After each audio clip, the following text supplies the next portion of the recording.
மாயனாம் திருமாமன் தனஞ்சயனாம் திருத்தாதை. மாயன் யாரு? இந்த பகவான். மாயன்னா சாதாரண மாயன் கிடையாது. இந்த உலகத்தில் இருக்கக்கூடிய எல்லா மாய வித்தைகளையும் செய்யக்கூடியவன். நாளையும் கோலையும் மாற்றியவன். நாளையே மாற்றினார், கோலையே மாற்றினார். அமாவாசையே முந்தின நாளே சதுர்த்தி அன்னைக்கே மாற்றிட்டாரா? அப்போ யோசிச்சு பாருங்க எவ்வளவு வலிமை. அதை விட இல்லை, மும்மூர்த்திகளில் ஒருவர், 8 லட்சுமிக்கு வீட்டுக்கார், காக்கும் கடவுள். இந்த உலகத்தை காப்பாற்றுவதற்குன்னு ஒரு கடவுள் இருக்காருன்னா அது பகவான். அப்பேற்பட்ட பகவான் தாய் மாமனாக அமைவது. உலகத்திலேயே தாயை விட சிறந்த உறவு தாய் மாமன் உறவு.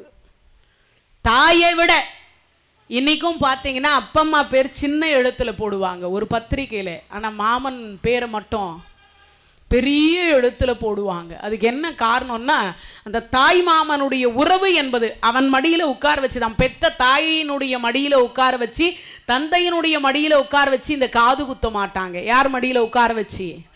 தாய் மாமன் மடியில் உட்கார வச்சு தான் இன்னைக்கு வரைக்கும் அந்த காது குத்தல் என்கின்ற ஒரு நிகழ்வு நடத்தப்படுகிறது. அப்பேற்பட்ட ஒரு இறைவன் யாருக்குடா மாமான்னா இந்த அபிமன்யுவுக்கு மாமன். அதை விட இன்னும் என்னன்னா நாராயணர்கள். அந்த நரனாக இருக்கக்கூடியவன் அர்ஜுன பெருமான், நாராயணனாக இருக்கக்கூடியவன் மாமன். இந்த நரனாக இருந்த அர்ஜுன பெருமான் தான் இவனுக்கு அப்பன். தனஞ்சயன், வில்லுக்கு விஜயன். ஒரே ஒரு முறை வில்லை விளைத்து நானை பூட்டினால் அவன் பானத்தில் இருந்து, அவனுடைய அம்பில் இருந்து எத்தனை கோடி பானங்கள் வெளியில வரும்னு அவனுக்கே தெரியாதான். யாருக்கு? அர்ஜுன பெருமானுக்கே தெரியாதான். 1 10 10 100 100 1000 1000 லட்சம் லட்சம் கோடி கோடியாக பறக்கும். அப்பேற்பட்ட ஒரு சிறப்புக்கு உரிய தந்தை யாரான்னு கேட்டா தனஞ்சயன். மாயனாம் திருமாமன் தனஞ்சயனாம் திருத்தாதை. தாதைனா அப்பான்னு அர்த்தம். அதுக்கடுத்து சொல்றார், வானோர்க்கெல்லாம் நாயகனாம் பிதாமகன். பிதாமகன்னா தாத்தான்னு அர்த்தம். பீஷ்மர் கிடையாது, 33 கோடி தேவர்களுக்கு தலைவன் இந்திரன் இவனுக்கு பாட்டன். இந்திரனுடைய பையன் தானே அர்ஜுனன். பிதாமகன் யார் அவரு? இவரு 33 கோடி தேவர்களுக்கு தலைவன் இந்திரன். அவர்தான் பிதாமகன். பிதாமகன்னா பீஷ்மாச்சாரியார் கிடையாது. நாம் திருமாமன் தனஞ்சயனாம் திருத்தாதை. வானோர்க்கெல்லாம் நாயகனாம் பிதாமகன். வானோர்க்கு எல்லாம் நாயகன் அவர்தான் இந்திரன். தேவேந்திரன் பேரு. அவருக்கு பிதாமகன் ஒரு பேர் உண்டு. பீஷ்மருக்கும் பிதாமகன் ஒரு பேர் உண்டு. 2 பேருக்குமே அந்த பேர் உண்டு. அதனால நீங்க பீஷ்மர் அப்படின்றீங்க. பீஷ்மர் அல்ல, பிதாம. வானோர்க்கெல்லாம் நாயகன். வானோருக்கு நாயகன் யாருன்னா இந்திரன். அவர் தான் யாருன்னா பிதாமகன்னா தாத்தான்னு ஒரு அர்த்தம். பிதாமகன்னா தாத்தான்னு ஒரு அர்த்தம், பிதாமகன்னா இந்திரன் ஒரு அர்த்தம். இங்கு சொல்லுகிற பொழுது சொல்றார், நாயகனாம் பிதாமகன் மற்றொரு கோடி நண்பராய். 1 கோடி பேர் நண்பர்கள். நமக்கெல்லாம் எவ்வளவு இருக்கும்? ஒரு 5 இருக்கலாம், இல்லை ஒரு 10 இருக்கலாம், இல்லை ஒரு 100 இருக்கலாம், இல்லை ஒரு 1000 பேர் இருக்கலாம். அவ்வளவுதானே தவிர 1 கோடி பேர் நண்பர்கள் இருக்கிறதுக்கு வாய்ப்பு இல்லை. ஆனால் அந்த அபிமன்யுவுக்கு இவன் இவ்வளவு வீரமுடையவன் என்பதனால அபிமன்யுவை நண்பராக எல்லோரும் ஏற்றுக்கொண்டார்கள். 1 கோடி பேர் நண்பர். இவ்வளவு பேர் இருந்தும் கூட சொல்றார், சேயனாம் அபிமன்னுவாம் ஜெயத்தரதன் கைப்படுவான் செயற்கை வெவ்வேறு ஆயனல் அவனிதலத்து அவ்விதியை வெல்ல யாராலையாவது முடியுமா? உலகத்தில் எவராலையும் முடியாது. விதியை வெல்ல யாரால முடியும்? சிவபெருமான் என்று சொல்லக்கூடிய சிவபெருமானை தவிர மற்ற எவராலையும் விதியை வெல்ல முடியாது. அப்பேற்பட்ட மாயனாம் திருமாமன் தனஞ்சயனாம் திருத்தாதை. வானோர்க்கெல்லாம் நாயகனாம் பிதாமகன் மற்றும் 1 கோடி நராதிபராய் நண்பராய் வந்தோர். சேயனாம் ஜெயத்ரதன். கேவலமானவன் யாரு? இந்த ஜெயத்ரதன். கொஞ்ச நேரத்துக்கு முன்னாடி ஒரு கதை சொன்னோம் இல்லையா? தங்கை முறையாக இருக்கக்கூடிய திரௌபதி மேல ஆசைப்பட்டானா. எப்போ? கல்யாணத்துக்கு முன்னாடி வேண்டுமானால் ஆசைப்பட்டிருக்கலாம். ஆனா கல்யாணம் ஆனதற்கு பிறகு அந்த அம்மா என்ன முறை வேணும்? ஒன்று வயசுல மூத்தவங்களா இருந்தா அக்கா, இல்லைன்னா தங்கை முறை. இந்த முறை தான் அந்த அம்மா. அந்த அம்மையாரை இவன் ஆசைப்படுறான். ஆசைப்பட்டு தனியா வேற தேர்ல தூக்கிட்டு போறான். அப்பதான் பீமசேனர் அவரை மொட்டை அடிச்சு கரும்புள்ளி செம்புள்ளி குத்தி கழுத மேல ஊர்வலம் அமைச்சார். அதை மனசுல வைத்துக் கொண்ட அப்பேற்பட்ட ஒரு தங்கை முறை என்று கூட தெரியாத கேவலமான பெண்ணாசைக்காக, காமுகம் என்று சொல்லக்கூடிய காமத்திற்காக ஆசைப்பட்ட கேவலமான ஒருவன் கையால் இவன் கதை முடியணுமா? யாரு? உலகத்தவர்கள் சொல்லுகிறார்கள். இவ்வளோ வீரமான குழந்தை, அப்ப அர்ஜுன மாமன், தாய் மாமன் காக்கும் கடவுள், பாட்டன் இந்திரன், நண்பர்கள் 1 கோடி பேரு. ஆனா இவன் விதி பாத்தியா எங்க போய் எவன் கையால முடிஞ்சிருக்கு? இது எதுக்கு இதை மீண்டும் மீண்டும் சொல்றேன்னா, நம்ம விதி எப்போ எப்படி வரும், யாரு மூலியமா வரும் தெரியாது இல்லையா? அப்பேற்பட்ட 60,000 ஆண்டு காலம் ஆழ்ந்த தசரத சக்கரவர்த்திக்கு ராமபெருமானை விட்டு ஒரு நாள் பிரிய முடியலன்றதுக்காக என்ன வந்தது? மரணம் வந்தது. பாசம் வைத்ததனால மரணம் வந்துருச்சு. அப்பேற்பட்டதை இங்கு சொல்லுகிற பொழுது சொல்றார், விதிய எவராலையும் வெல்ல முடியாது. எதிரியும் அழுதாங்க.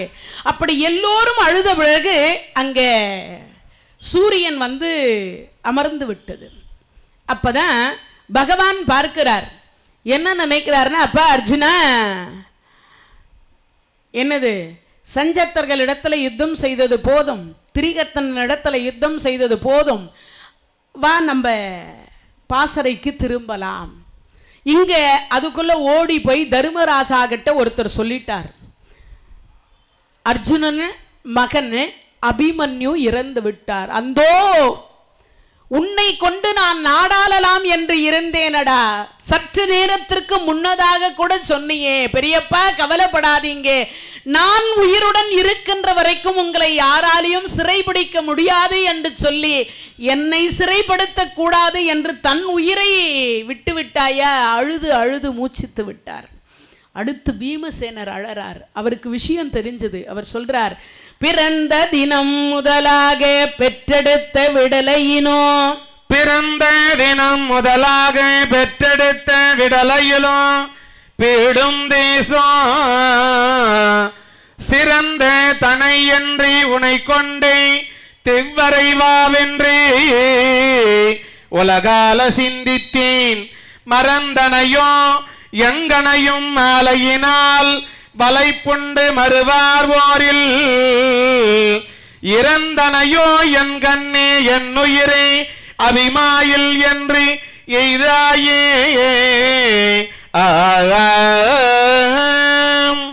அபிமா, உன்னை கொண்டு நான் நாடாளலாம் என்று நினைத்தேன். ஆனால் இன்றைய தினத்தில் நீ காடால சென்று விட்டாயே. அப்பா, உன் தந்தை கேட்டால் நான் என்ன சொல்லுவேன் பதில்? அண்ணா, நீங்கள் அனைவரும் இருக்கிறீர்களே, என் குழந்தை எப்படி விட்டீர்கள் கேட்பானே, நான் என்ன பதில் சொல்லுவேன்? அடுத்து பீமசேனர் பார்த்தார். அவர் சொல்றார், பிறந்த நாள் முதல் கொண்டு ஒவ்வொருவர் ஒவ்வொன்றுத்துல சிறந்த வீரர்கள். யானை படை என்று சொல்லக்கூடியதுல வெல்லக்கூடியவர் தருமரை வெல்ல எவராலையும் முடியாது. கதை போர்ல சிறந்தவன் பீமசேனன். வில் விஜயன் என்று சொல்லக்கூடிய உன் தந்தை வில்லுக்கு சிறந்தவன். குதிரை ஏற்றத்தில் சிறந்தவர் நகுலர். அதே மாதிரி காலாட்படை என்று சொல்லக்கூடிய தேர்படையில் சிறந்தவர் சகாதேவர்.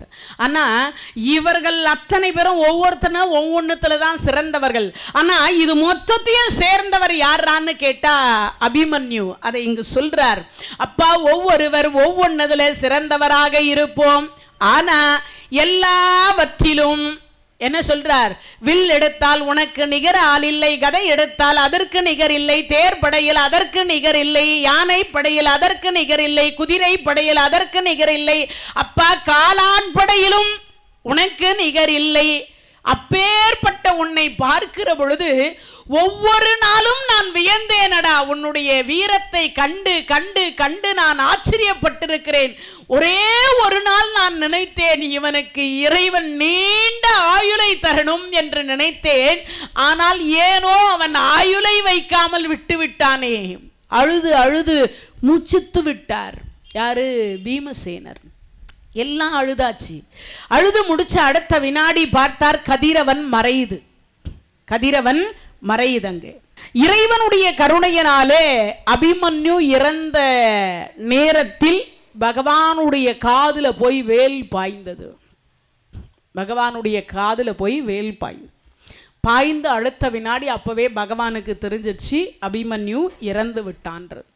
ஆனா அபிமன்யு இறந்தான் என்பது இவனுடைய தந்தையாக இருக்கக்கூடிய அர்ஜுனனுக்கு தெரிந்தால் அர்ஜுனன் இறந்துருவான். உண்மையாகவே அவ்வளவு வீரமானவர் தானே. ஆனா எனக்கு கொல்லி போட வேண்டிய என் பிள்ளை இறந்து விட்டால் அவன் உயிரோட இருக்க மாட்டான். அதனால என்ன செய்யலான்னு யோசித்து பார்த்தார். இந்திரா, உன் மகன் உயிரோட வேண்டுமா? சத்தியமாக கிருஷ்ணா, அப்படியானால் கிழ வேதியராக வருவாயாக, நெருப்பை மூட்டி வலம் வருவாயாக. எங்க தேர் வருது, அந்த தேர் வரும் பொழுது அர்ஜுனனுடைய பார்வை படும்படி நீ என்ன பண்ற? நெருப்பை மூட்டி வலம் வா. என்ன வேஷத்துல? அந்தனர் வேஷத்துல, ஐயர் வேஷத்துல நெருப்பை மூட்டி வலம் வா. அப்படி வலம் வருகிறார். அப்படி வலம் வருகிற பொழுது உடனே பார்த்தார். அப்பதான் கிருஷ்ணா கிருஷ்ணா கொஞ்சம் தேரை நிறுத்துன்னார். என்னடா? இல்லை, யாரோ ஒருவர் நெருப்பை வலம் வந்து கொண்டிருக்கின்றார். அதுவும் பார்த்தால் அந்தனரை போன்று தெரிகிறது. இருந்துட்டு போட்டோமே, நாட்டில் 4000 நடக்கும், நமக்கு என்னடா அதெல்லாம் பார்த்துட்டு. கிருஷ்ணா, நீதானே போர் நடக்கின்ற பொழுது கீதை சொன்னாய். ஆமாம் சொன்னேன்தான். அதில் என்ன சொன்னாய்? என்ன சொன்னேன்? அது அப்போ சொன்னேன். இப்போ என்ன? பரோபகாரம் இதம் சரீரம் என்று சொன்னாய் அல்லவா? ஆமாம். இந்த உடம்பால 4 பேருக்கு நன்மை செய், ஒருவருக்கும் தீங்கு செய்யாதே, அதுதானே அதற்கு அர்த்தம். ஆமா. ஒருவன் நெருப்பில் விழுந்து மாலை இருக்கின்றான், அதை பார்த்து கொண்டு போக சொல்லுகிறாயா? நான் வேணும் வரல, நீ வேணுமா போய் என்னன்னு கேட்டுட்டு வா, நான் தேர்ல உட்கார்ந்துருக்கிறேன். கிருஷ்ணா, இன்னைக்குன்னு பார்த்து நீ ரொம்ப தான் பண்ற. சரி அமர்ந்திருங்கள், நானே போய் கொண்டு வருகிறேன். அங்கே போனார். ஐயா வணக்கம்.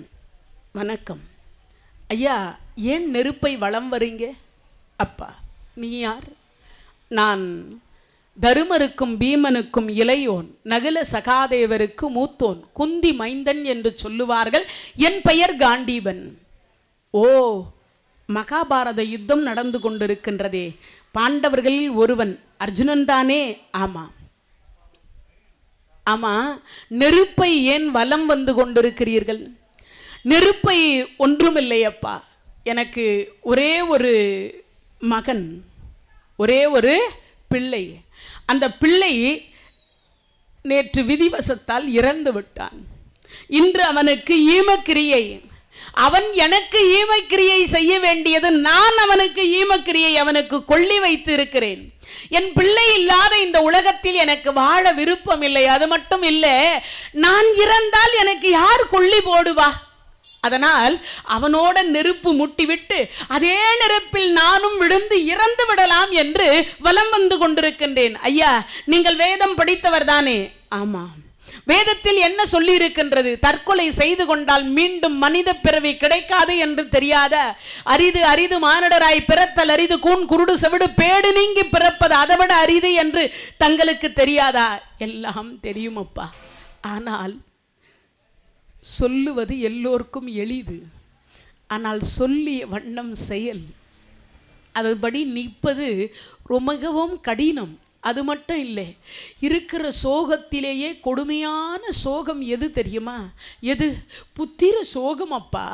நாம் உயிரோடு இருந்து நம்ம பெற்ற பிள்ளை இறந்து விட்டால் அதற்கு பிறகு இந்த தாய் தந்தையர், இந்த பூலோகம் என்னவாகும் தெரியுமா உனக்கு? என்னவாகும்? நரகமாகி விடும் அப்பா. அந்த வயதில் பிள்ளையை பார்க்கிற பொழுதெல்லாம் என் பிள்ளை இருந்தால் இப்படி இருப்பானே, இப்படி இருப்பானே என்று ஒவ்வொரு நாளும் அந்த தாய் தந்தையருக்கு இந்த பூமி நரகமாக இருக்காதா? இருக்கலாம். ஆனால் தற்கொலை செய்து கொண்டால் மீண்டும் மனித பிறவி கிடைக்காதல்லவா? அப்பா, சொல்லுவது எளிதுதான். ஐயா, நீங்க என்ன சொன்னாலும் நான் கேட்கிறேன். ஆனால் தற்கொலை மட்டும் செய்து கொள்ள வேண்டாம் அப்பா.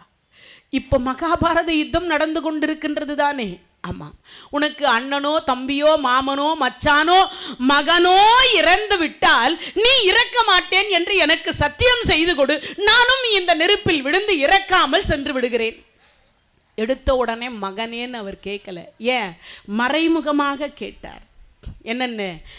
அண்ணனோ தம்பியோ மாமனோ மச்சானோ மகனோ இறந்தால் நீ இறக்க மாட்டேன் என்று எனக்கு சத்தியம் செய்து கொடு அப்படின்னு சொல்லி கேட்டார். கேட்ட அடுத்த வினாடி அவர் சொல்றார், ஐயா, நான் கீதையை கேட்டவன், மாயைக்குள் விழுந்து விட மாட்டேன். அண்ணனோ தம்பியோ மாமனோ மச்சானோ மகனோ இறந்தால் நான் தற்கொலை செய்து கொள்ள மாட்டேன், இது சத்தியம். தன் மகனுடன் தீமூழ்கி தவிர்த்தனற்றவனுமேல விண்மகளாகி நின்ற விசயனை வெகுண்டு நோக்கி, என் மகன் இறக்க என்னை இருத்தினை யாமினம்மே, நின் மகன் இறந்தால் எம் கொல் மராது ஒழி நீயும் என்றான். இறைவனுடைய கருணையினாலே நான் என் மகன் இறந்தாலும் இறக்க மாட்டேன்னு சத்தியத்தை செய்து கொடுத்தார். ஐயா, விடமாட்டீங்களே? விடமாட்டேன். அங்கிருந்து புறப்பட்டு அந்தன வேஷத்தில் இருந்த இந்திர லோகத்திற்கு போயிட்டார்.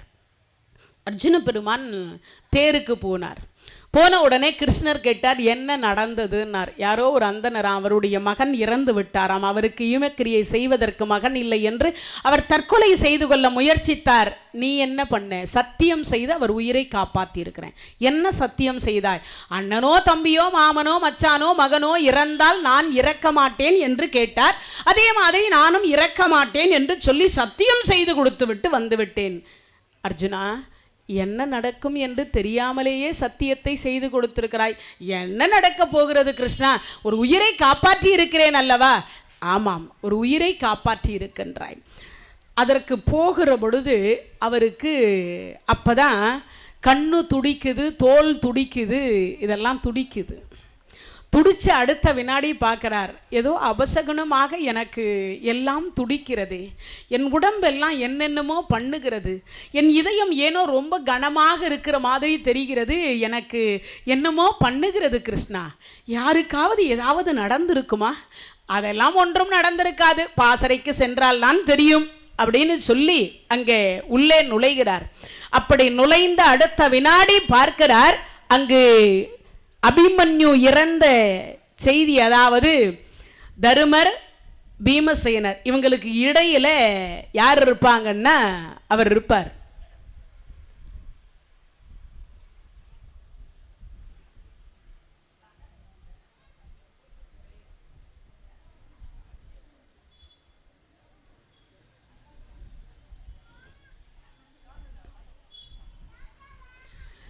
இறைவனுடைய கருணையினாலே அபிமன்யு அங்க நட்சத்திர குஞ்சு போல ஜொலிப்பார் எப்பயுமே. ஏன்னா எல்லாருக்கும் நடுவில் அவர் தான் இருப்பாராம். அங்கு போய் பாசறையை பார்க்கிற பொழுது அபிமன்யு இல்லாத பொழுது அவருக்கு ஒரு சந்தேகம் வருது அர்ஜுன பெருமானுக்கு.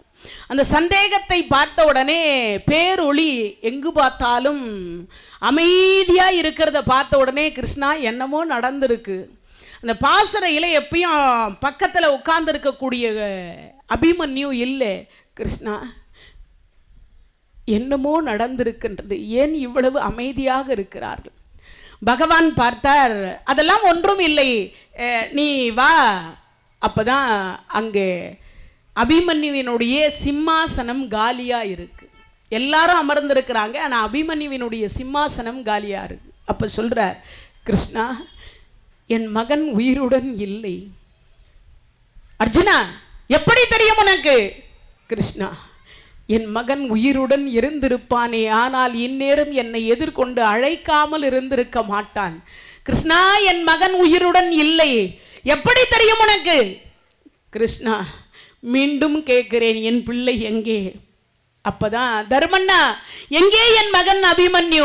பீமண்ணா, எங்கே என் மகன் அபிமன்யு? அப்பா, நீ சந்தத்தர்கள் இடத்தில் சண்டைக்கு சென்றவுடனே இங்கு சக்கரயுகம் என்று சொல்லக்கூடியது வகுக்கப்பட்டது. அதை உடைத்து கொண்டு குழந்தை உள்ளே போனான். அவனுக்கு துணையாக நானும் சென்றேன். அப்படி சென்ற பொழுது கொன்றை மாலையை போட்டு என்னை தடுத்து நிறுத்தி விட்டார்கள். அதற்கு பிறகு எல்லோரையும் வென்றான். வலக்கரத்தை துரோணாச்சாரியார் துண்டித்தார், இடக்கரத்தை கர்ணன் துண்டித்தான். தேரையும் வில்லையும் அழித்து விட்ட பிறகு சக்கரயுகமாக குழந்தை சுழன்றான். அப்பொழுது மயங்கி கீழே விழுந்தான். சிவபெருமான் கொடுத்த கதாயுதத்தால் ஜெயத்ரதன் மயங்கி இருக்கின்ற பொழுது குழந்தையை கொன்று விட்டான். ஐயோ அபிமன்யு, அப்பாவை அழைக்க கூடாது என்று இறந்து விட்டாயோ? ஆபத்துக்கு அப்பாவை அழைத்திருக்கலாமே. அப்பா, நான் 7 கடலுக்கு அப்பால் இருந்தாலாவது உன்னை காப்பாற்றி இருப்பேனே. ஆபத்துக்கு அப்பாவை அழைக்க கூடாது என்று வீர மரணம் அடைந்து விட்டாயோ? அந்த பாட்டியும் பாட்டன் இந்திராணியும் இந்திரனும் வந்து உன்னை அழைத்து சென்றார்களோ? தேவலோகத்தில் என்னை மறந்தனையோ? அபிமா அபிமா என்று சொல்லி அழுது அழுது மூச்சித்து மயங்கி விட்டார். மயங்கியவரை பகவான் தேற்றி கீதையை கேட்டு, நீ இப்படி மயக்கமுறலாமா கிருஷ்ணா? உலகத்தில் இருக்கக்கூடிய எல்லா பிள்ளைகளை போல் என் பிள்ளை இல்லை கிருஷ்ணா. என்ன, எனக்கும் தான் பிள்ளை இருக்கின்றான் கிருஷ்ணா. உன் பிள்ளை வேறு, என் பிள்ளை வேறு. என்ன வேறு? எல்லா பிள்ளைகளும் ஒரே பிள்ளைகள் தான். இல்லை கிருஷ்ணா, என் பிள்ளை என்னை செய்த தொண்டு உலகத்தில் வேறு எந்த பிள்ளையும் செய்திருக்க வாய்ப்பே இல்லை கிருஷ்ணா. எப்படிடா, என்ன செய்து விட்டான் அவன் கிருஷ்ணா? அவனுக்கு வயது கிட்டத்தட்ட 3 to 5 இருக்கும். அன்றைய தினத்திலிருந்து, பிறந்த அன்றைய தினத்திலிருந்து கருத்து தெரிந்த நாள் முதல் கொண்டு இன்று வரைக்கும் அவன் எழுந்த உடனே என் முகத்தில் தான் முதலில் விழிப்பான். விழித்த அடுத்த வினாடி வெந்நீரும் பன்னீரும் கலந்து கொடுத்து எனக்கு முதுகு தேய்த்து விட்டு, நான் சிவபூஜை செய்வதற்கு மலர் பறித்து கொண்டு வந்து கொடுத்து, நான் சிவபூஜை செய்கிற பொழுது பின்பக்கமாக இருந்து மயிலிறகை விசிறிவிட்டு, பிறகு எனக்கு காலை உணவு கொடுத்து, தேரை துடைத்து, வில்லையும் துடைத்து, அம்பரா துணையும் துடைத்து, பிறகு என்னை வலக்கரம் கொடுத்து மேலே ஏற்றி விடுவான். கிருஷ்ணா, இன்றும் அவன்தான் என்னுடைய தேரை துடைத்து வலக்கரத்தை கொடுத்து மேலே ஏற்றி விட்டான். அவன் இன்று வரைக்கும் அது நடந்து கொண்டிருந்தது. அது மட்டும் இல்லை கிருஷ்ணா, நான் யுத்தத்திற்கு சென்று மீண்டும் வருகிற பொழுது வலக்கரம் கொடுத்து என்னை கீழே இறக்கிவிட்டு, எனக்கு நெற்றியில் வெற்றி திலகம், திரௌபதியோ அல்லது சுபத்திரையோ என் நெற்றியில் வெற்றி திலகத்தை இட்டது இல்லை. இவனுக்கு கருத்து தெரிந்த நாள் முதல் கொண்டு என் நெற்றியில் வெற்றி திலகத்தை இட்டவன் இந்த அபிமன்யு. கிருஷ்ணா, உன் பிள்ளைகள் இப்படி ஒரு தொண்டை உனக்கு செய்திருக்க மாட்டார்கள். கேளும் மேலும் சொல்லுகிறேன், என் பிள்ளையினுடைய தொண்டை, உலகத்தில் இவனை போன்று ஒரு பிள்ளையை பெறுவதற்கு தினம் தினம் நான் என்ன புண்ணியம் செய்தேனோ, என்ன பாக்கியம் செய்தேனோ என்று நினைத்தேன். கிருஷ்ணா, இன்றும் நேற்று இரவு நடந்ததை சொல்லுகிறேன். யுத்தத்திற்கு போய் திரும்பி வருகிற பொழுது வலக்கரம் கொடுத்து கீழே இறக்கி நெற்றி திலகத்தை வைத்துவிட்டு, நேற்று இரவு எனக்கு வெந்நீரும் பன்னீரும் கலந்து கொடுத்து சிவபூஜை முடித்து விட்ட பிறகு இரவு உணவை கொடுத்து விட்டு எனக்கு காரமிக்கி கொண்டிருந்தான். நான் சொன்னேன், அப்பா, நிறை மாத கர்ப்பிணி உத்தர குமாரத்தி மனைவி என்று சொல்லக்கூடியவள் கர்ப்பமாக இருக்கின்ற பொழுது ஆண் என்று சொல்லக்கூடிய தன்னுடைய கணவன் பக்கத்தில் இருக்க வேண்டும் என்று ஒவ்வொரு பெண்ணும் நினைப்பாள். உன் தாய் சுபத்திரையும் அதைத்தான் நினைத்தாள். அதனால் சொல்லுகிறேன், நீ உத்தரை குமாரத்தி இடத்தில் செல் என்று சொன்னேன். அப்பொழுது சொன்னான், அப்பா, 1000 மனைவி வருவாள், ஒரு அப்பா வருவாரா என்று கேட்டுவிட்டு நான் தூங்கிய பின் தான் அவன் மனைவி இடத்தில் சென்றான். கிருஷ்ணா, இது தினந்தோறும் நடந்த வாடிக்கையான ஒன்று. என்னை சார்ந்தவர்கள் அத்தனை பேருக்கும் தெரியும். கிருஷ்ணா, என் மகன் உயிருடன் இல்லை. கிருஷ்ணா, நீ இருந்துமா என் மகனை இப்படி விட்டு விட்டாயே? அப்பா, கீதை கேட்ட நீ மாயையில் விழுந்து விடாதே. எல்லாம் விதி செயல். விதியை வெல்லுபவர் ஒருவரும் இல்லை. அப்பொழுது அழுது அழுது மூச்சித்து விட்ட அர்ஜுன பெருமான் சொல்லுகிறார், 7 கடலுக்கு அப்பால் இருந்தாலாவது நீ அப்பா என்று அழைத்திருந்தால் சரகூடம் கட்டியாவது நான் உன்னை காப்பாற்றி இருப்பேன். அடரா, அப்பாவை ஆபத்துக்கு அழைக்க கூடாது என்று வீர மரணம் அடைந்து விட்டாயோ? அந்த இந்திரன் இந்திராணி வந்து உன்னை அழைத்து சென்று தாலாட்டி இந்திர லோகத்தில் இடம் கொடுத்து அவர்கள் சிம்மாசனம் கொடுத்து உன்னை தாலாட்டுகிறார்களோ? இந்த தந்தையை மறந்து விட்டாயே. அபிமான், நீ இல்லாத உலகத்தில் நான் வாழ மாட்டேன். பீமன்னா, உடைந்த தேரை மூட்டி தாருங்கள், இப்பொழுதே என் உயிரை மாய்த்து விடுகிறேன். அப்பதான் சொன்னார், அப்பா, கொஞ்ச நேரத்திற்கு முன்னதாக நீ யாருக்கு செய்து கொடுத்த சத்தியம்? அந்தணருக்கு செய்து கொடுத்த சத்தியம் இருக்கிறது. சத்தியத்தை காப்பாற்றுகின்றவன் தான் சத்திரியத்திற்கு சமமானவன். சத்திரியன் ஒருத்தன் இருந்தான்னா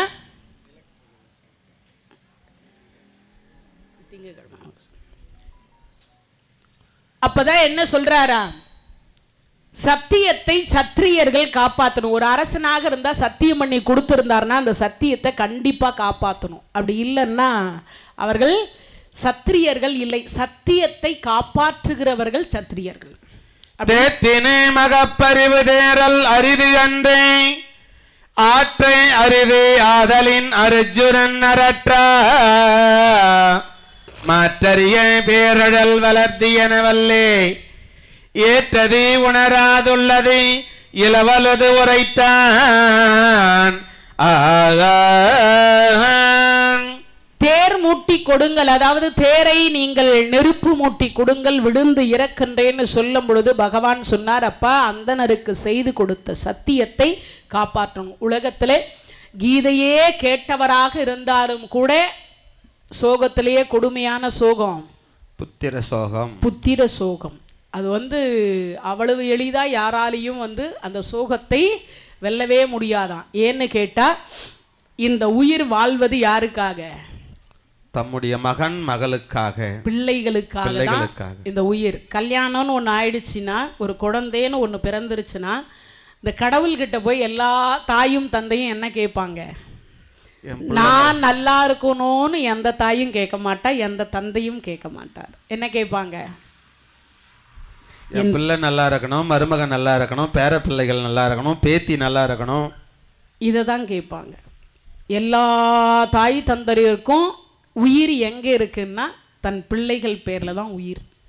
அப்போன்னா என்ன அர்த்தம்? அதே அர்ஜுன பெருமான் கூட உயிர் எங்கே இருந்தது? பிள்ளை மேலே. பிள்ளை மேலே தான் இருந்தது. அந்த அபிமன்யு மேலே தான் உயிர் இருந்தது.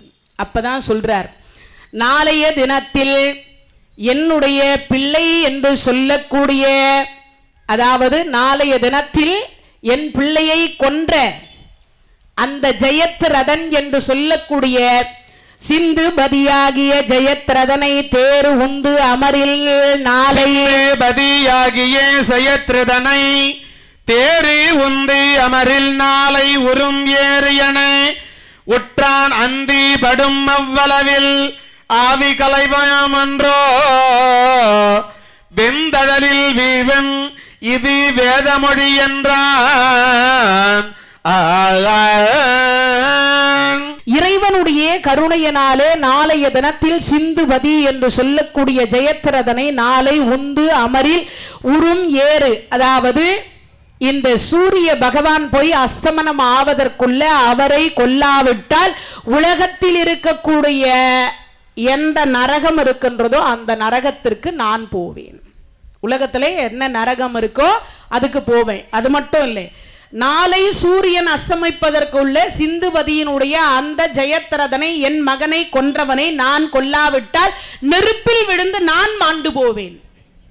சத்தியம் பண்ணிட்டார். அதுக்கு அடுத்து சொல்றார், இன்று அபிமன்வால் அமரில் இன்னுயிர் இழக்க கொன்றவனை நாளை உயிர். இன்று அபிமன்வால் அமரில் இன்னுயிர் இழக்க கொன்றவனை நாளை உயிர் கோரல் புரியேன் அழல் மன்றில் ஒரு சார்பொர வழக்கர உரைக்கும் புந்தொடிலர் வீழ் நரகு புக்கு உழலுவேனே.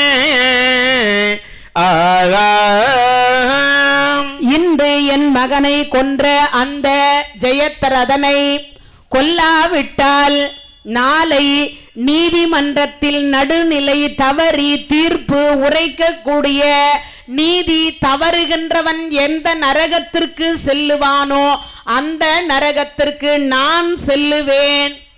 ஒரு நீதிபதியா இருந்து குற்றம் செய்தவருக்கு தண்டனை கொடுக்காம, யாருக்கு? ஒரு நிரபராதிக்கு தண்டனை எவன் கொடுக்கின்றானோ அவன் போகக்கூடிய நரகத்திற்கு நான் செல்லுவேன்.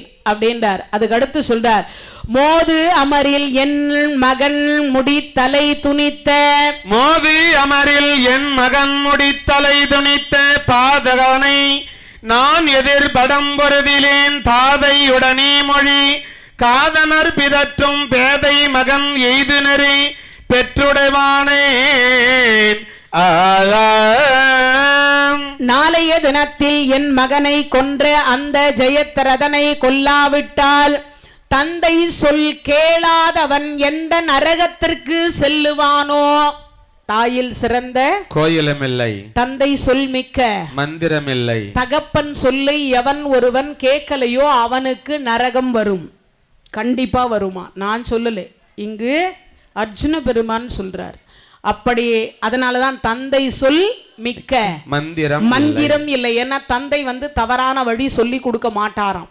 தான் தவறானவராக இருந்தாலும் கூட என்ன சொல்லி கொடுக்க மாட்டார், தன் மகனுக்கு தவறான வழியை சொல்லி கொடுக்க மாட்டார். அப்பேற்பட்ட அந்த தந்தை மொழி கேளாதவன் எவனோ அவன் போகக்கூடிய நரகத்திற்கு நான் போவேன். அடுத்து சொல்லுகிறார், சேயணைய என்மதலை போன்றே அமர் செய்தான் மாயமுன் அடர்ந்து வயவாகை புனையேனில் தாயார் பசி கண்டு தன் பசிதனிக்கோ தாய் அணையும் புலவர்கற்கு நரகில் உருவேனோ. சேய் அணைய என் மதலை போன்ற அமர் செய்தோன் என்னுடைய மகனை கொன்ற அந்த ஜெயத்ரதனை நாளைய தினத்தில் கொல்லாவிட்டால் தாய் உண்ணுவதற்கு முன்னதாக தன் பசியை ஆற்றி கொண்ட எவன் போகிறானோ, அதாவது தான் சாப்பிட்றதுக்கு முன்னாடி தாய் உயிரோட இருந்தா அந்த தாயை எவன் ஒருவன் சாப்பிட்டையாமான்னு கேட்டுட்டு அந்த தாயினுடைய பசியை ஆற்றிவிட்ட பிறகு தன் பசியை ஆற்ற வேண்டுமா? ஏன்? உலகத்தில் தாயில் சிறந்த கோயிலும் இல்லை. ஒரு வாய் சோறு ஊட்டுவதற்கு அவ இந்த தெருவெல்லாம் நடந்திருப்பா. எப்போ? இவன் இடுப்புல குழந்தையாக இருக்கிற பொழுது. அப்பேற்பட்ட தாய்க்கு ஒருவேளையாவது சோறு போட்டு சாப்பிடணும் ஒரு பிள்ளையா இருந்தா. ஒருவேளை அவன் சோறு போடாம அவன் பசியை ஆற்றிவிட்டால் அவனுக்கு ஒரு நரகம் வரும். என்ன வருமா? அவனுக்கு ஒரு நரகம் வருமா? அப்பனா என்ன அர்த்தம்? தாய்க்கு எவன் சோறு போடலையோ அவனுக்கெல்லாம் நரகம் வரும். நிச்சயமா என்ன வரும்? நரகம் வரும். இன்னொன்னும் இந்த இடத்துல சொல்லியே ஆகணும். கும்பகோணம் போய் கோதானம் கொடுத்தாலும் என்ன வராதான்? தாயே பட்டினியா போட்ட பாவத்துக்கு எந்த லோகத்திலையும் என்ன கிடையாது, ஈடு இணை இல்லை. அதுக்கு விமோச்சனமே கிடையாது. அம்மா அம்மனமா இருக்கின்ற பொழுது கும்பகோணம் போய் கோதானம் கொடுத்தாலும் பலன் இல்லை. அம்மா இங்க பட்டினியோட இருக்கின்ற பொழுது நீ கோடி கோடி பேருக்கு சோறு போட்டோம், பிரயோஜனமும் இல்லை, புண்ணியமும் இல்லை. அதனால யார் வயிறு முதல்ல நிறையணுமா? தாய் வயிறு. ஏன்னா அந்த வயிற்றில் நீ 10 மாதம் இருந்திருக்கின்ற காரணத்தினால் அந்த வயிறு நிறைந்தால் மட்டும்தான் நீ என்னவா இருப்ப? நன்றாக இருப்பாய். இன்னொரு விஷயத்தை நாம எல்லாம் தெரிஞ்சு வச்சுக்கணும்.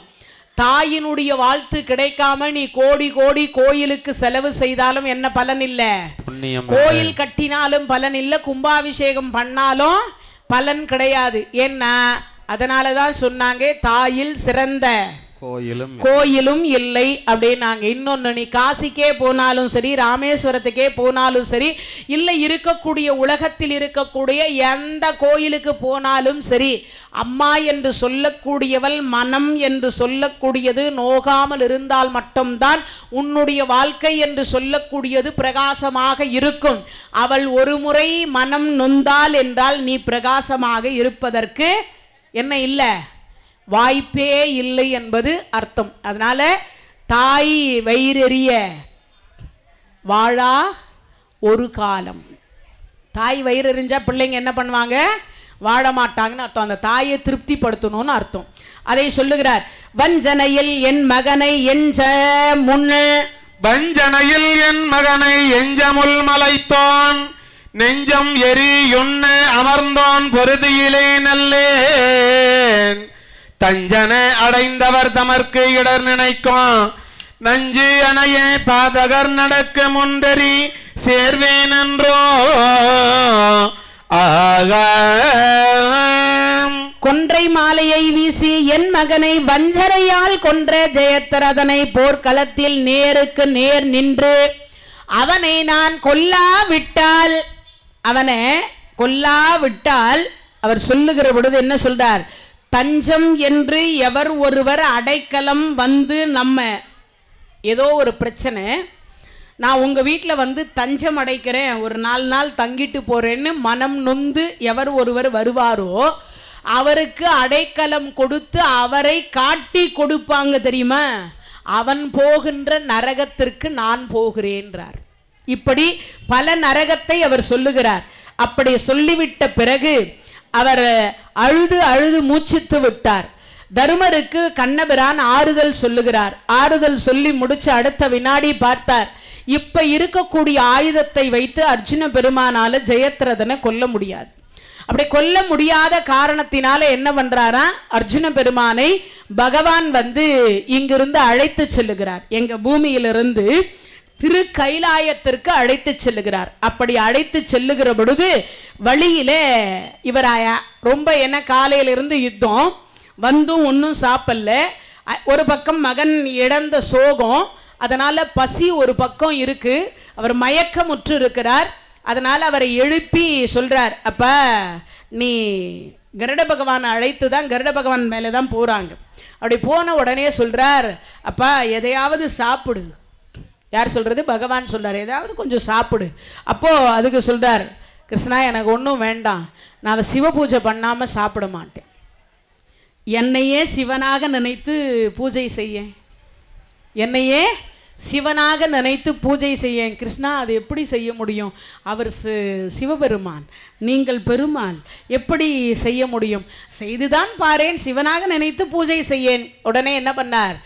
உட்கார்ந்திருக்கின்றவர் நாராயணர். இவர் சொல்ற நாமம் என்னது? சிவநாமம். ஓம் நமச்சிவாய, ஓம் நமச்சிவாய, ஓம் நமச்சிவாய. முடிந்ததா உன் பூஜை? முடிந்தது. அங்கே என்ன பண்ணாரா? மாங்கனி, வாழைக்கனி மற்றும் இருக்கக்கூடிய கனிகளை எல்லாம் கொடுத்தார். அப்படி கொடுத்த அடுத்த வினாடி அதை வந்து என்ன பண்றாரா?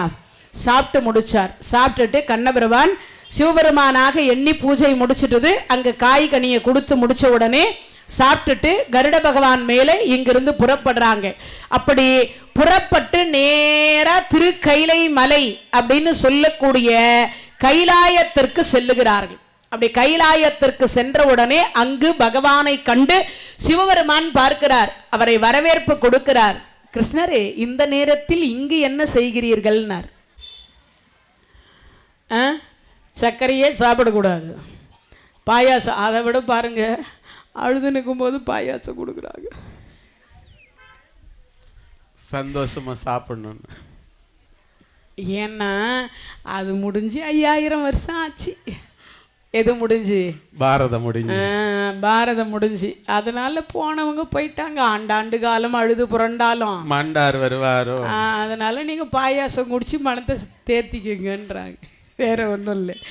இறைவனுடைய கருணையினாலே சிவ பூஜை என்று சொல்லக்கூடியதையே செய்து முடித்து விட்டார். கைலாயத்திற்கு இங்கிருந்து செல்லுகிறார். கண்ணபெருமானை வரவேற்று இனிது வரவேற்று சரியான ஆசனம் கொடுத்து சிவபெருமான் கைலை மலையில உட்கார வைக்கிறார். உட்கார வச்சுட்டு அர்ஜுன பெருமான் துதிக்கிறார். யாரை துதிக்கிறார்? சிவபெருமானை துதிக்கிறார். வேற்றாகி விண்ணாகி நின்றாய் போற்றி, மீளாமே ஆலன்னை கொன்றாய் போற்றி, ஊற்றாகி உள்ளே ஒலித்தாய் போற்றி, ஒவ்வாத சத்தத்தை ஒலியை போற்றி, ஆற்றாகி அங்கே அமர்ந்தாய் போற்றி, அரங்கம் நாள் வேதம் ஆனாய் போற்றி, காற்றாகி எங்கும் கலந்தாய் போற்றி, கையிலை மலையானை போற்றி போற்றி, தென்னாடுடைய சிவனை போற்றி, எந்நாட்டவர்க்கும் இறைவா போற்றி, அண்ணாமலையும் அண்ணா போற்றி, கண்ணாரமுத கடலே போற்றி, காவாய் கனகத்திரளே போற்றி, ஏகம்பத்துரை எந்தாய் போற்றி. பாகம் பெண்ணொரு ஆனாய் போற்றி. திருக்கையிலை மலையானே போற்றி போற்றி. வெற்றிவேல் முருகனுக்கு அரோகரம். இறைவனுடைய கருணையினாலே அர்ஜுன பெருமானாக இருக்கக்கூடியவர் அந்த சிவபெருமானை பார்த்து வாழ்த்துகிறார். ஈசனடி போற்றி, எந்தையடி போற்றி, நேசனடி போற்றி, சிவன் சேவடி போற்றி, நேயத்தே நின்ற நிமலனடி போற்றி, மாய பிறப்பருக்கும் மன்னன் அடி போற்றினார். பார்த்துட்டு அந்த திருவடியை பார்த்தா அங்கே பகவான் மேல அர்ச்சித்த அதனுடைய பூக்கள் இங்க சிவபெருமானுடைய இடத்துல இருக்கு. அதுவும் எங்க? அங்க திருவடியில போட்டது இவர் சிரசுல இருக்கு. பார்த்த அடுத்த வினாடி பார்த்தார், இது என்ன ஆச்சரியம், காட்டு மலராச்சே, இது நாம நம்ம கையால பூஜை செய்ததாச்சே, அதுவும் நான் போட்டது கிருஷ்ணர் மேல போட்டேன், இது எப்படி இங்க வந்தது? அப்ப பார்த்தா கிருஷ்ணர் உட்கார்ந்து இருக்கிற இடத்துல சிவபெருமான் தெரிகிறார், சிவபெருமான் உட்கார்ந்து இருக்கிற இடத்துல கிருஷ்ணர் தெரிகிறார். கண்ணை தொடச்சிட்டு பார்க்குறாரு, இது என்ன அதிசயம், அவர் அங்கே தானே உட்கார்ந்துருந்தார், இவர் இங்கே தானே உட்கார்ந்துருந்தார், மாறி மாறி பார்க்கிறார், மாறி மாறி தெரிகிறது. தெரிந்த உடனே பார்த்தார். அப்பதான் சிவபெருமான் சொல்றார், என்ன அர்ஜுனா, ஏதாவது தெரிகிறதா? இல்லை, நீங்கள் அங்கதானே அமர்ந்து. ஆமாம். இவர் இங்கதானே அமர்ந்திருந்தார். ஆமாம். அறியும் சிவனும் ஒன்று, அறியாதவன் வாயில் மண்ணு. மண்ணு. அப்பனா என்ன அர்த்தம்? ரெண்டு பேரும் ஒண்ணுதான் அர்த்தம். அதனாலதான் நாம உண்ணக்கூடிய உணவுக்கு என்ன பேரு? அரிசி. உண்ணக்கூடிய உணவுக்கு என்ன பேரு? அரிசி. அரிசி. முதல்ல அரியை வைத்து அதுக்கு அடுத்துதான் சீயை வச்சாங்க. ஏன்? அரிசி என்று சொல்லக்கூடியது ஆகாரம் நமக்கு, சீ என்று சொல்லக்கூடியது அதை உண்டால் நமக்கு ஜீரணம். சூடு இல்லைன்னா வேவாது, சூடு இல்லைன்னா ஜீரணம் ஆகாது. இந்த வயிற்றுல சூடு இல்லைன்னா என்ன ஆகாது? ஜீரணம் ஆகாது. இன்னொன்னு, சூடு இல்லைன்னா வேகாது ஒரு அர்த்தம், சூடு இல்லைன்னா ஜீரணம் ஆகாதுன்னு ஒரு அர்த்தம். இன்னொரு அர்த்தம் என்ன இருக்கு? அரிசி. ஏன்? இந்த உடம்புல சூடு அதிகமானாலும் என்ன அர்த்தம்? ஜுரம் வந்தா என்ன சாப்பிட மாட்டீங்க? சாப்பிடுவீங்களா? சாப்பிட மாட்டேன்ல. சூடு மொத்தமா போச்சுன்னா என்ன அர்த்தம்? நம்ம கதை முடிஞ்சு போச்சுன்னு அர்த்தம். நம்ம கதை முடிஞ்சு போச்சுன்னு அர்த்தம். இதுக்கு அத்தனைக்கும் காரணம் அரிசி. இது அத்தனைக்கும் காரணம் அரிசி. அப்படின்னா என்ன அர்த்தம்? அரியும் சிவனும் ஒன்று. அப்பதான் சிவபெருமான் சொல்றார், நாராயணர் கோயிலுக்கு போய் அங்கு சிவனாக என்னை நினைத்து நாராயண நாமத்தை சொல்லாமல் சிவநாமத்தை சொன்னால் நான் அங்கு நாராயணர் சிவனாக காட்சி கொடுப்பார். சிவ ஆலயத்திற்கு சென்று அங்கு நாராயண நாமத்தை சொல்லி அந்த நாராயணனை வணங்கினால் நான் என்னவாக காட்சி கொடுப்பேன்? சிவபெருமான் நாராயணனாக காட்சி கொடுப்பேன். ரெண்டு பேருமே அப்ப அங்க ஒப்புதல் கொடுத்தாங்க. அந்த காட்சியை பார்த்த ஒரே ஒருத்தர் தான் அர்ஜுன பெருமான். அவருக்கு பெயர் தான் சங்கர நாராயணன். எங்க இருக்குதுங்க இந்த கோயில்? அங்கிறாங்களா? பக்கத்திலேயே. அவர் தான் இவர். என்ன பேரு? சங்கர நாராயணர். நம்ம பக்கத்திலேயே ஒரு 1/2 கிலோமீட்டரில் தானே இருக்கிறாங்க, அவ்வளோதான் இருப்பாங்கன்னு நினைக்கிறேன். சங்கர நாராயணர். இந்த காட்சியை பார்த்த ஒரே ஒருத்தர் அர்ஜுன பெருமான் தான். அதனால தான் அவருக்கு சங்கர நாராயணர்னு பேர். சங்கர நாராயணர். இப்போ கேட்குறார், கிருஷ்ணா முகுந்தா பச்சை வண்ணா கார்வண்ணா கமலக்கண்ணா ஜனார்த்தனா, என்ன காரணமாக இங்கு வந்தீர்? அப்போ சொல்கிறார், உங்ககிட்ட இருந்து ஆயுதம் வாங்கி கொண்டு போகலாம் என்று வந்தேன். அப்படியா? தாங்களே அந்த ஆயுதத்தை கொடுத்திருக்கலாமே. இல்லை இறைவா, தங்களிடத்திலிருந்து வாங்குவதுதான் சிறப்பு. அது மட்டும் இல்லை, இவன் ரொம்ப தளர்ச்சியாக இருக்கிறான். தங்களை பார்த்தால் கொஞ்சம் என்ன கிடைக்கும்? ஆறுதலும் தைரியமும் வரும். இப்போ ஒரு கேள்வி வருது, என்ன கேட்ட கேள்வியை நான் உங்களை கேட்குறேன். இறந்திருக்கிறார். யார் இறந்திருக்குது? பையன் இறந்திருக்கிறார். ஆனால் இவர் போயிருக்கிறது எங்கே போயிருக்கிறார்? கைலாயம்.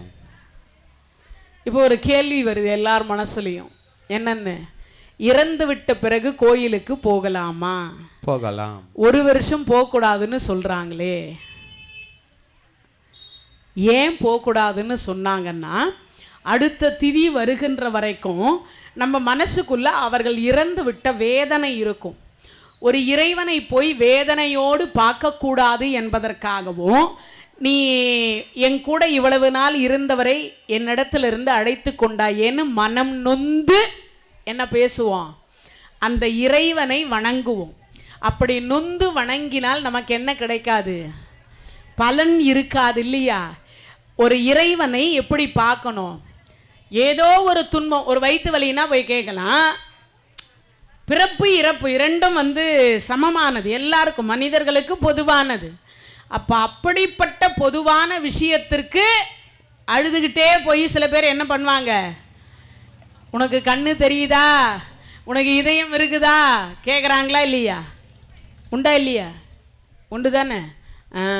அதனால தான் இப்போ இறைவனை திட்டினோமே ஆனால் அதுக்கு பரிகாரம் கிடையாது.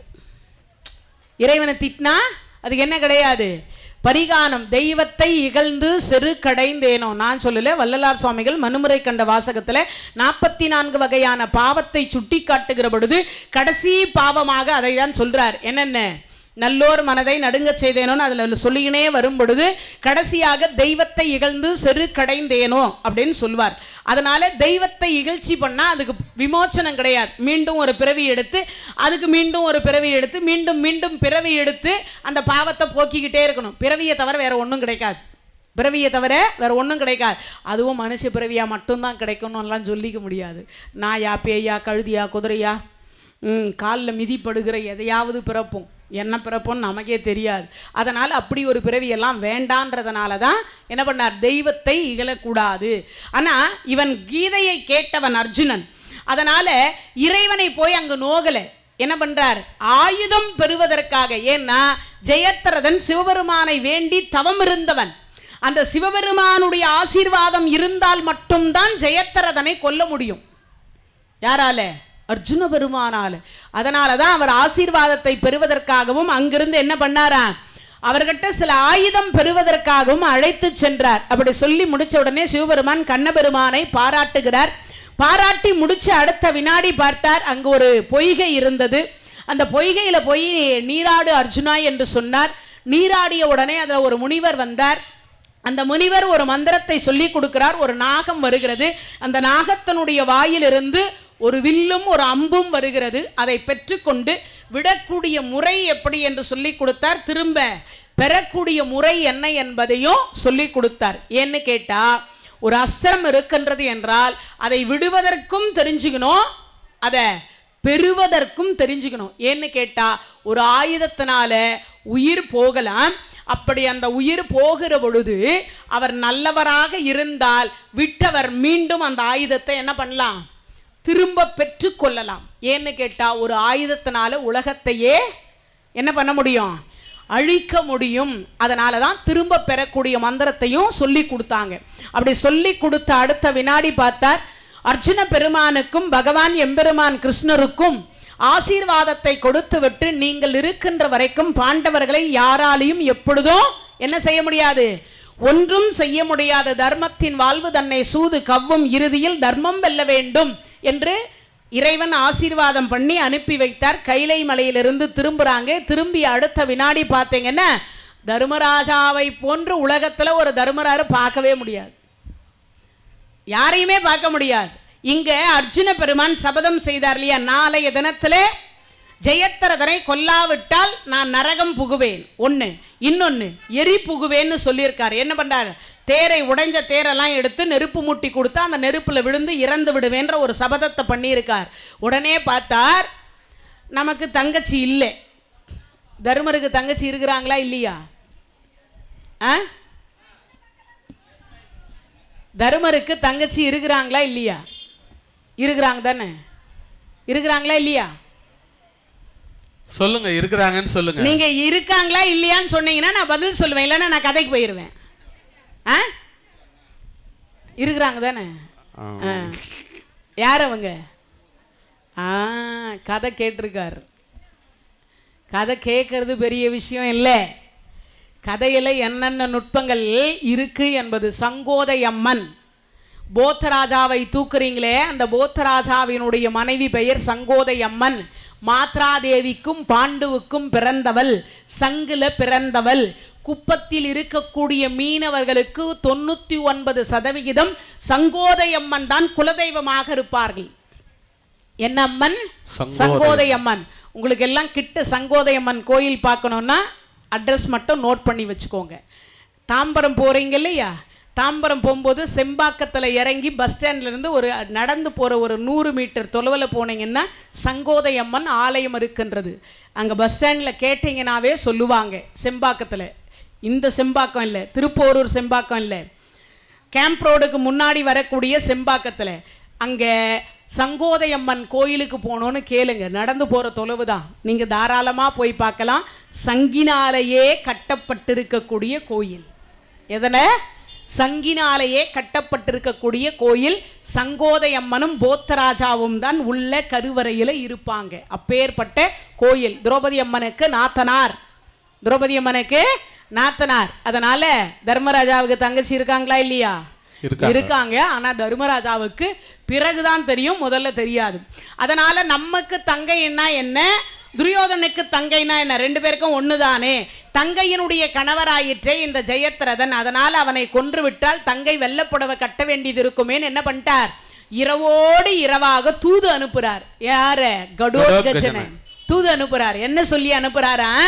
அப்பா, நீ போய் உன் சித்தப்பை இப்படி ஒரு சபதம் பண்ணியிருக்கான், அதனால நாளைக்கு ஜெயத்ரதனை எப்படியாவது காப்பாத்திக்க சொல்லு.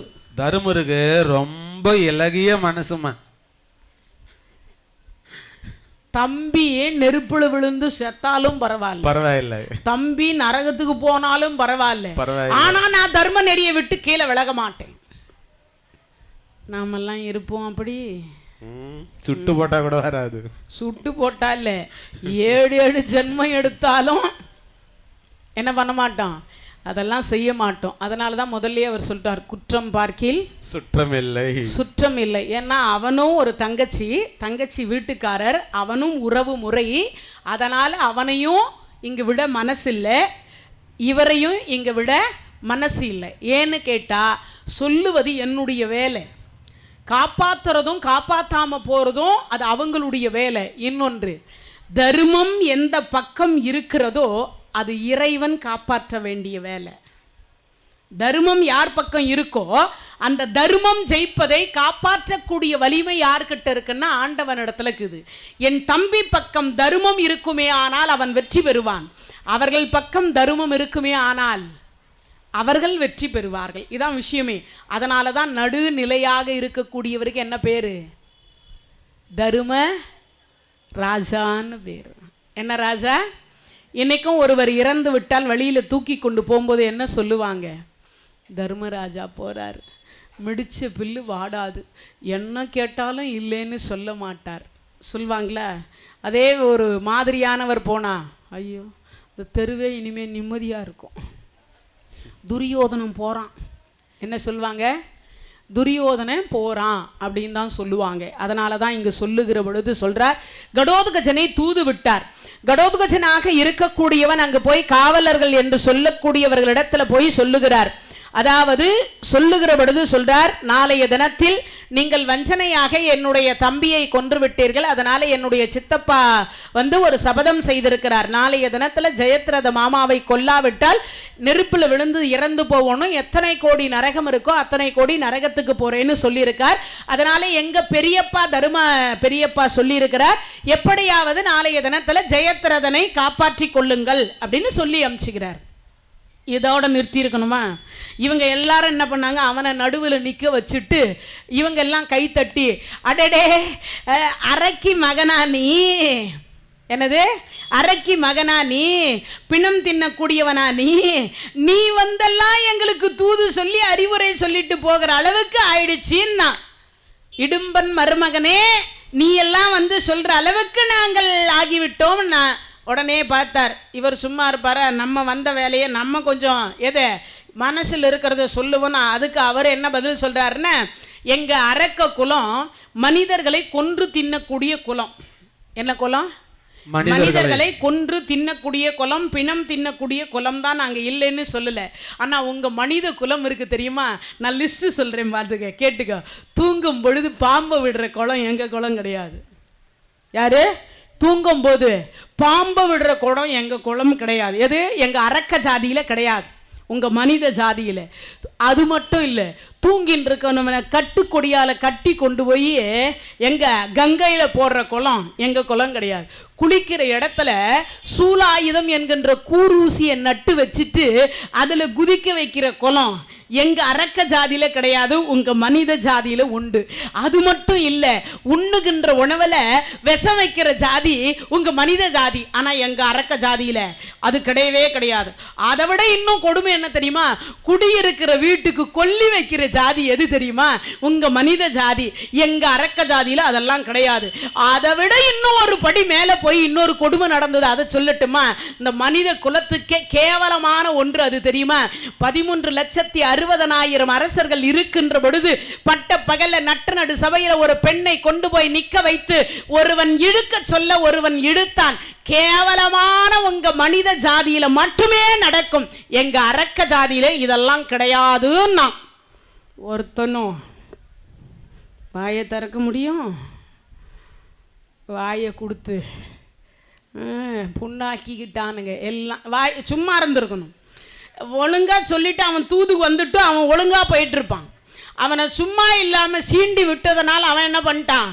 ஒருத்தரும் வாயை திறக்க முடியாத அளவுக்கு குடியிருக்கிற வீட்டுக்கு கொல்லி வச்சு உண்ணுகின்ற உணவுல விஷம் வச்சு கட்டுக்கொடியால கொட்டி கொண்டு போய் போட்டது, கடல்ல கொண்டு போய் போட்டது. அது மட்டும் இல்ல, குடியிருக்கிற வீட்டுக்கு கொல்லி வச்சு கொழுந்தியாலை நிக்க வச்சு சேலையை பிடிச்சு இழுத்த ஜாதி உங்க மனித ஜாதி.